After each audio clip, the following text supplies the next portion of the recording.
Let him cook. Let him cook now. Let him cook. I said let him cook.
Hey, John Sanders here with Limitless Hoops. I was just thinking of a random thing in sports, okay? It's a very random thing, but I think it's like one of the most fun things, and that is collisions.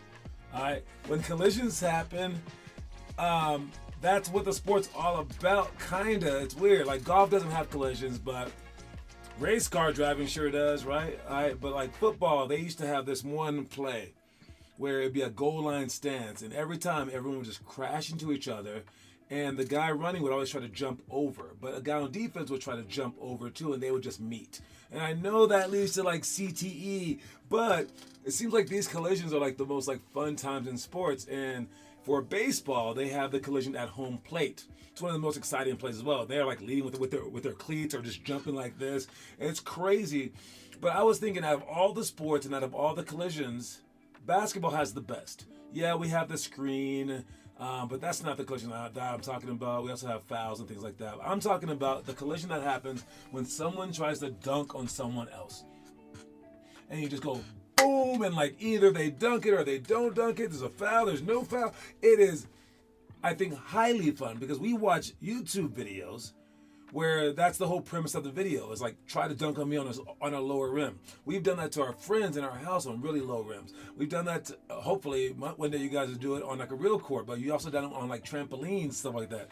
So yeah, I think that out of all the collisions, even with like NASCAR included, where it's like flames and you don't really want that, but yeah, we have a great one, and hopefully we're not getting CT from it. But yeah, the other thing I was going to bring up is people are kind of looking at our weekly tournament that we're having coming up here as like just something like that's still so strange. They're like, okay, so what day is the tournament? I'm like, it's over the course of like 4 different days. And they're like, what? We want to get them all the way in one day, because it's more fun. But look, in terms of like doing things one way or the other, I just feel like if it's not making you better, then why do it? All right? So we do travel to play, but you don't need to travel every single week like most of these like high-level teams do. They travel every single week all around the country. And unless you're like, even if you're playing against like the best players ever, you're wasting your time because you can't work out during that time. So it's not making you better, so why do it? If you play 3 games in the same day, that's not making you better, so why do it? The way that we're doing it doesn't make money, doesn't do this, but it makes you better. So that's why we do it. And I don't want to just go for the money or for the fun. I want to go for what makes you better. Because if you're always getting better, you're not getting worse. If you keep getting better, then one day you're going to make it to the highest level that you can possibly make. And I believe that that's all that matters. And I'm going to try to have enough integrity to keep along those routes. Even though it is so hard. It is so very hard. Anyways, our homework for this month is the rim touches. Now, you don't have to touch the rim. You can touch the backboard. You can touch the net. You can just touch the air trying to reach the rim. But they're called rim touches. It's off the right hand, or off the left leg, off the right leg, and off both legs. All right, jump as high as you possibly can. 61 times total, so 21 times each, and then write it down. You can start from inside. You can start from the elbow. You can start from the 3-point line, whatever you can handle. All right, that's the homework for this month. Make sure you guys post it along with the other set of homework, which is our drills and other things like that. But just post whatever you can. All right, this homework, after a month, if you're touching the rim, it'll make you dunk. If you do this 7 days a week, I just heard that when I was growing up. I heard it from my coach in college, assistant coach, Coach Peterson. And he said that he would like bet people, if you did this and you couldn't dunk by the end of the month, I'll give you a scholarship. Like that's how sure he was of it. He said you would gain that much vert. So for some of you guys, that is an enormous amount. Actually, for anyone, that's an enormous amount. If I could increase my vert by that much, how much would I pay for 5 more inches of vert right now? A good 1,000. I'll pay $1,000 for that much vert. But yes, so you can get that much vert for free just by working every single day of the week. All right. Another thing we got is life itself is a quotation. Life itself is a quotation. What does that mean? Oh, it just means that our quotes are online. All right. If you ever would like one of our quotes, like the quote that we posted yesterday, which is "Don't ever be content."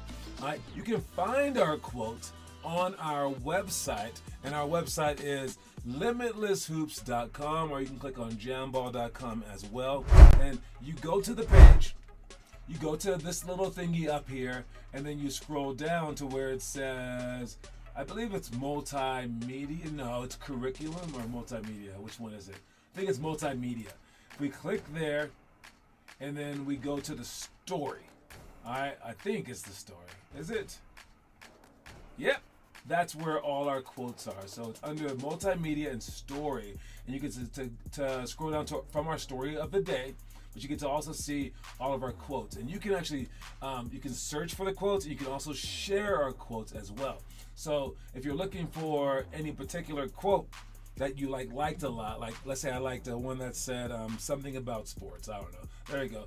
All right. And dreams begin responsibility. I just typed in SPO, and I guess that is the responsibility part, whatever. So if you click on that, it'll show you, boom, it's a big, huge quote, and you can right-click on it. You can save it to your phone or to your computer. You can share it on Facebook or whatever you want to do, and that's just a quick way to get to our quotes. All right, and speaking of our last quote, the "Don't ever be content" one.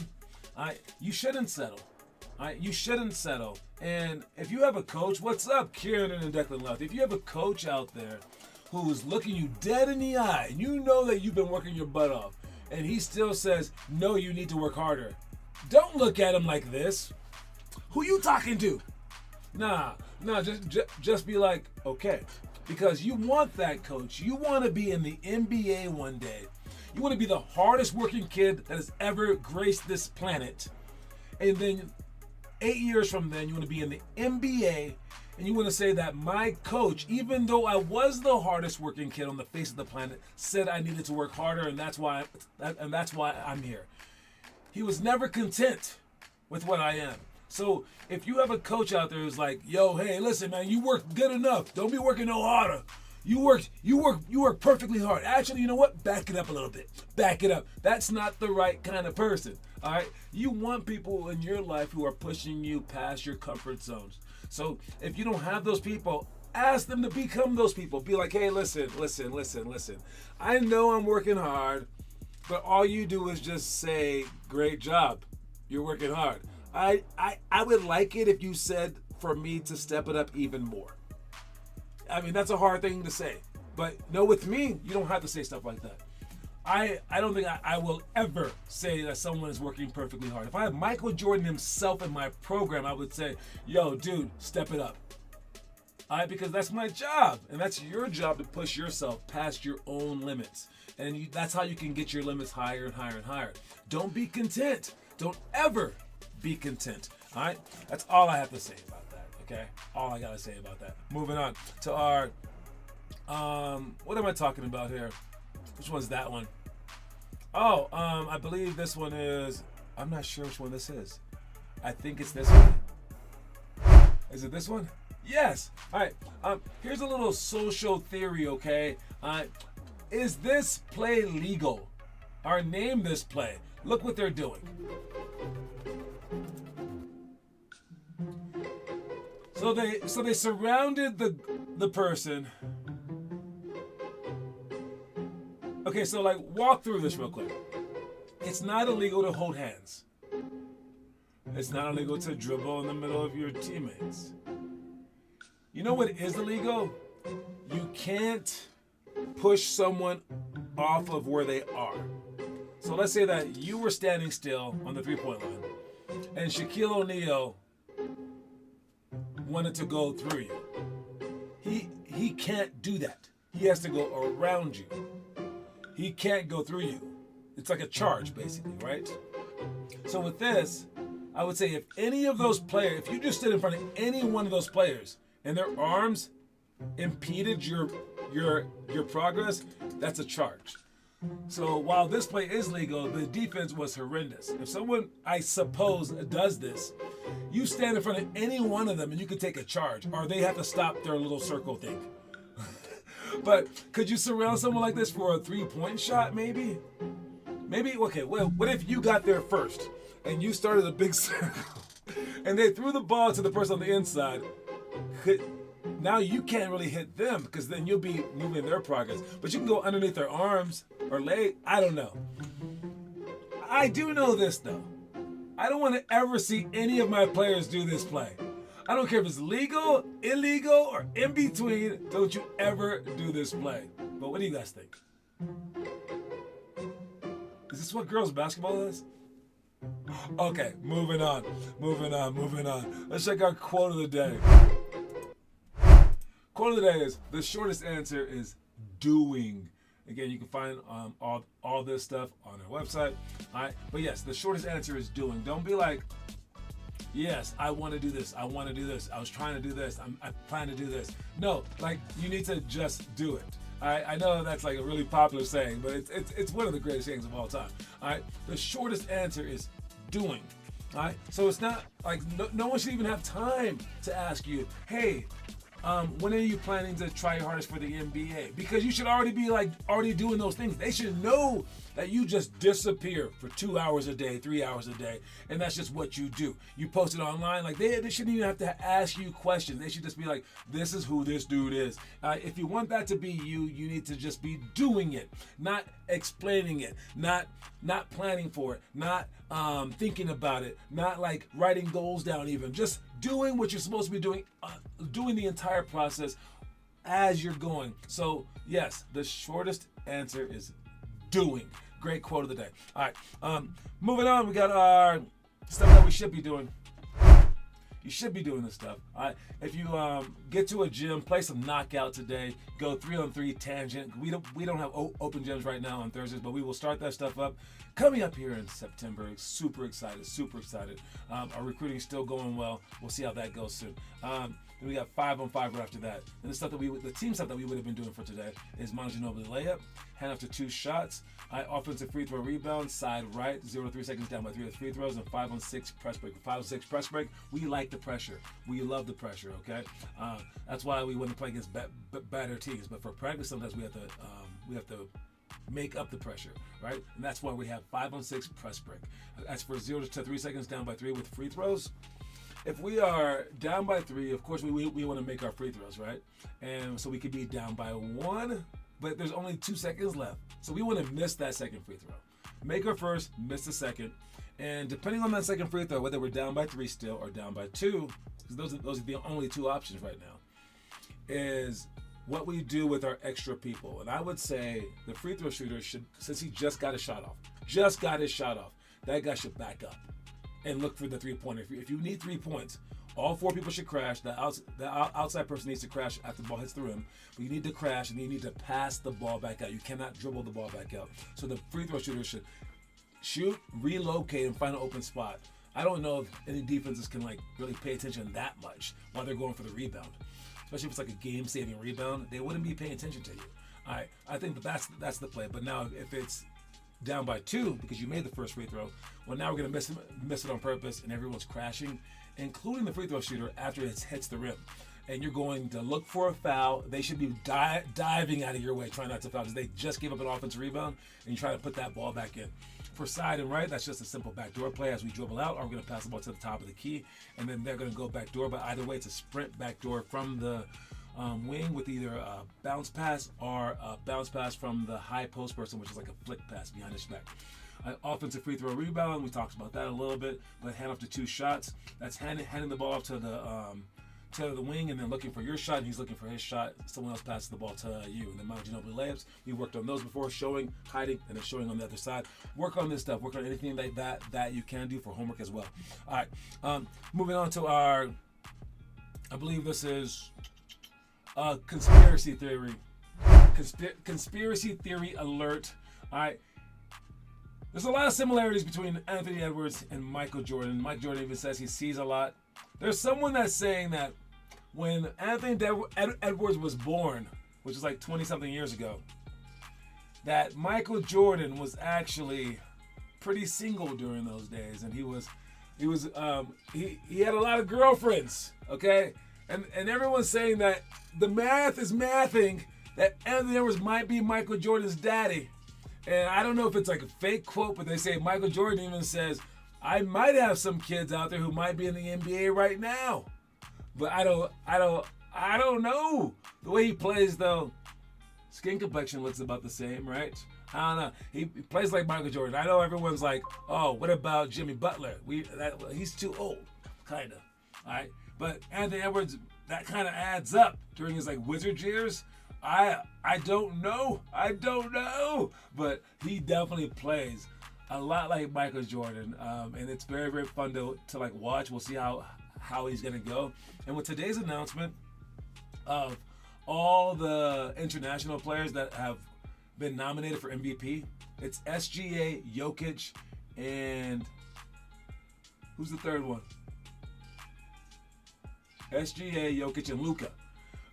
That makes yet another year where no American is going to win this award. And we haven't won since James freaking Harden won 6 years ago.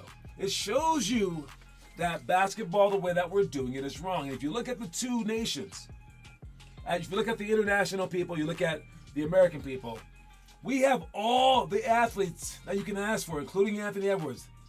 But if you look at who's winning these awards, and you look at to see what youth basketball is doing, the only difference is the fact that we play a ton of games and they don't. Everything else is the same. We do the same drills as they do. I guess we scrimmage more, so scrimmages are bad. But they do skill workouts more than we do. But they also play fewer games. I hate to say it, but honestly, that's where this is headed. I'm trying to do things. Man, I hate to be that guy, but I'm trying to make you guys play like just 2 games a weekend. I know you guys want to play 8 games a weekend. I know you do, but 2, like just Saturday, Sunday, and you play 1 game each day. All right, maybe 3. But once you guys start to get to 4 and 5 and 6, and you start to travel every single weekend, that's not good. It's not the formula. That's been our formula forever. That is the formula for making money. And I know because last weekend we made so much money doing a tournament that was all in one weekend. They had to stay for our snack shack. I've never made that much money in a snack shack ever. Yeah, it's really tempting to do things the wrong way because you make more money. Don't let these guys fool you. And it's also more fun. Oh, we had some action going on. All the fights and stuff like that. Oh, people were so into it. That's why. It's America's obsessed with money and excitement. But overseas, they're obsessed with doing things the right way. We need to be more like that. Because not all of us can be Michael Jordan's kid. Is he Michael Jordan's baby? I don't know. Who's doing the homework today? Speaking of work, who's posting their work? Mello, Statue of Liberty. That was yesterday, though. So no one posted today. Post your homework today so we can see what you're doing, please. All right. And let's see this. Where am I? Story of the day. Story of the day. Is it time for the story of the day? How about the trivia question today? I'll give you guys a while to answer the trivia question. The trivia question today is: what player did Reggie Miller say inspired his unorthodox shooting style? What player? Name the player that inspired Reggie Miller's unorthodox shooting style. Unorthodox means weird, by the way. He shot the ball like this, and he would cross his arms like this. It's like he would like foul himself. He's like shoot it and then like foul himself. But he also shot really, really high too. He shot high and then smacked his arm. It was very, very strange. But he learned to do it so well that he's probably one of the greatest shooters in the history of basketball. But he said that someone inspired this shooting style. I don't know if he copied off them or he was playing against them or like whatever. What player inspired Reggie Miller's unorthodox shooting style? No one answers it. By the end of the day, I will ask it again next Thursday. On Thursday, yes. Let me know, but whoever answers the most. And here the one last one yet again. He's a killer. But that's this day's trivia question. Let me know what you guys think, okay? All right, we're moving on to the. Let's go with the did you know? Because I did not. Wait, did I know this? Did I know this? It's a did you know one. Here it comes right here. This is a did you know. Now this is from Skip Bayless. I don't love Skip Bayless. I don't try to listen to what he says ever, but this one was actually pretty interesting. And I was really thinking, is it? All right, so Skip Bayless calls LeBron James the most overprotected and under-criticized superstar in NBA history. I'm gonna say no to the last one. The most under-criticized superstar. Yeah, because Skip Bayless criticizes him every single day. So yeah, but for the first part, the most overprotected. I was wondering. I was like, because he's being protected, and why do they protect superstars? I think it started with Michael Jordan. So back in the day, they used to kick Michael Jordan's butt. All right, in the 88, 89, 90 seasons. And then the NBA realized, yo, he could get hurt. And everyone's making money off Michael Jordan. So all of a sudden, you could not touch him. It was like, what? It's like, nah, you don't hit Michael Jordan anymore because he's paying all our salaries. Both teams, like the refs, the coaches, the owners. This guy is making money for everybody. So you couldn't touch Michael Jordan anymore. They even joked around about it, like Magic and Larry Bird during the Olympics when they were posing for pictures with him. Magic was like, oh, don't get too close to Michael Jordan. They're gonna call a foul on you, right? So they learned to protect their superstars. And I do believe that they do that for LeBron and Steph Curry as well. All right. But the most overprotected star, it can't be LeBron. They definitely don't call fouls for him sometimes because he's so big. All right? And I don't think it's Steph. I don't even think it's Michael Jordan, even though he's kind of like started it all. I looked online and some people said that it's Lionel Messi. They said like he's like basically like Vladimir Putin or Kim Jong-un level of protection, meaning like if they touch him, that the other people are going to die, so everyone just lets him score. All right? Because everyone knows he's the man. It might be him. But I think it might have been old Babe Ruth. All right? There was a movie I saw which it said that Babe Ruth would go to bat and he would hit the ball and then someone else would have run from him. And anytime that you have a pinch runner, you have to come out the game. And you have to make it to first before you can get the pinch runner. But they said that he would hit and then the person would run from there and he was allowed to stay in the game. I just found out today that didn't even happen. It was just in the movie. But he did get pinch runners anytime it was like late in the game if he wasn't going to hit again because he was so old. All right, but that sounds like a pretty protected player to me. All right, because he had gout in his leg, he couldn't even like move, but they just want him to keep playing. All right, Tiger Woods just got exempted and was allowed in this next tournament, even though he didn't qualify for it or something like that. That's pretty protected as well. All right, the MMA, they used to just have no rules, do whatever you want until their stars were never fully developed. So they started losing money. And they realized you have to protect your superstars. So who do you guys think is the most overprotected superstar ever? I don't think it's LeBron. All right, but it has been a slew of players. And as a league, you have to do that. It's the weirdest thing in the world. You have to protect these stars or else you have no real league without these faces of the league. All right. Would you want to be a protected player or would you be like, nah, I don't need that? But yeah, did you guys know all that? All right. Anyways, moving on to the story of the day. All right. No, let's just go over to the highlights. No, story of the day. Story of the day first? Yeah, story of the day. All right, watch it. One constant in the lives of successful people is their ability to deal with failures. Instead of being paralyzed by fear when they're defeated, they deal with the setbacks and move on.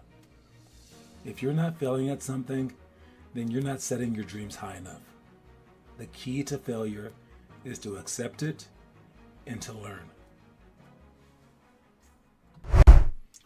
I will say that is true. The kids and the adults both who can't accept failure, who can't say, yes, I lost, they do struggle to improve. All right, you have to accept failure, you have to move on, and you have to get better because of it. And if you can learn to master failure, I think that you're learning the number one lesson that you can learn from youth sports. All right? Because your parents pay a lot of money to let you play sports, even though they know that 99.99999% of you guys can't make the NBA.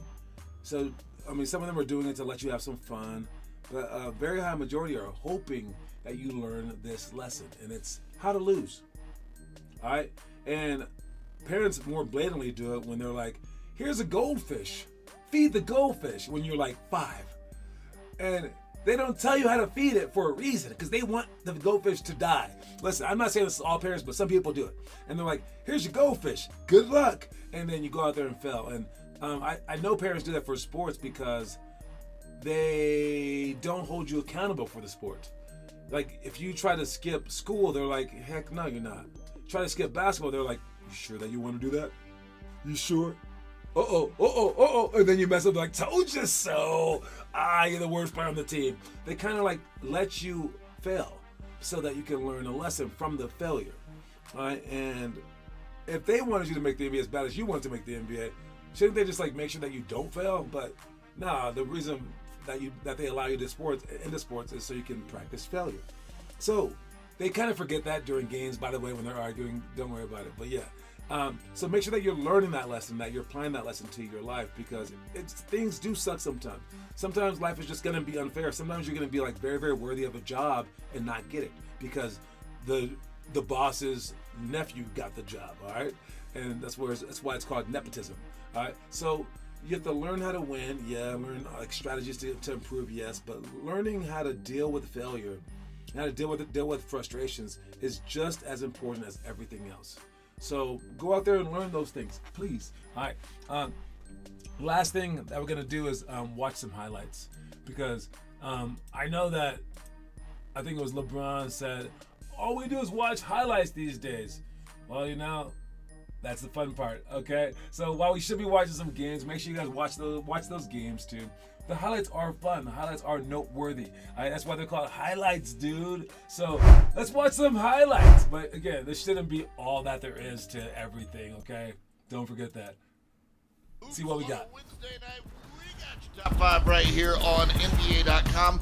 At number 5, we start you out with a Beantown Throwdown. It's Derek White taking. That's a quality pump fake right there. Watch his pump fake. Like, nope. And you're not able to do a pump fake like that unless you can really shoot the ball. All right, let's point that out. But he did his pump fake by staying low, and he raised the ball. It's also off a good swing too, so he had people closing out on him. And then his first dribble, it was out there, so no one had a chance after that. Nobody there on defense, so Derek takes it all alone to the throat. Moving along to number 4, it's another Derek. This time Derek Jones throws it home. Starting this one off with defense. That dude can dunk. All right, Derek Jones Jr., one of the best jumpers in the league's history. All right, blocks James Harden's shot without fouling him. I don't know how he does that, because James Harden is so good at like attracting fouls, so good at it. But he's such a great jumper.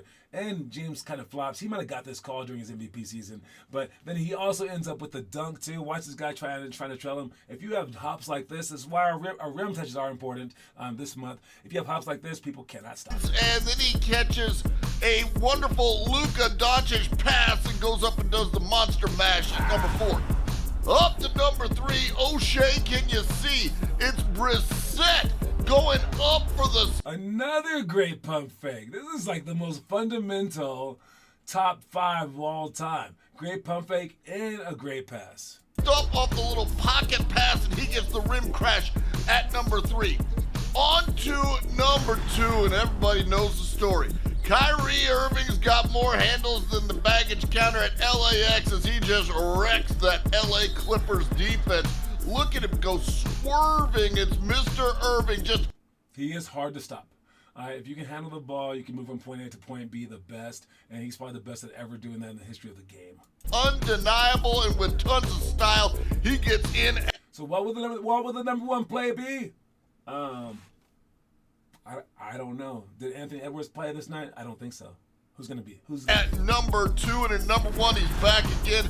Kyrie's pass is more on the money than George Washington, and look who's there on the other end. I did see this one with Gafford. Gafford, the guy who got crossed up last year by KD, is making a name for himself in the highlight reels lately. This is a no-look, half-court alley-oop, a lot harder than it seems. Daniel was traveling tonight on a plane. Gafford crunches that one home, and the Mavericks land at number 1 on NBA.com. Come on.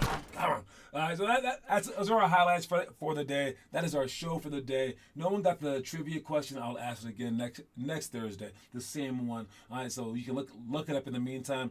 But in the meantime, make sure you guys are working, please. All right, keep working, keep improving. Don't forget the quote of the day today. Is the shortest answer is doing. So make sure that you're out there actually doing things to improve. All right, that's my time. I'll talk to y'all later, man. Oh, yeah, I'll talk to you guys about San Diego trip too tomorrow. All right, peace.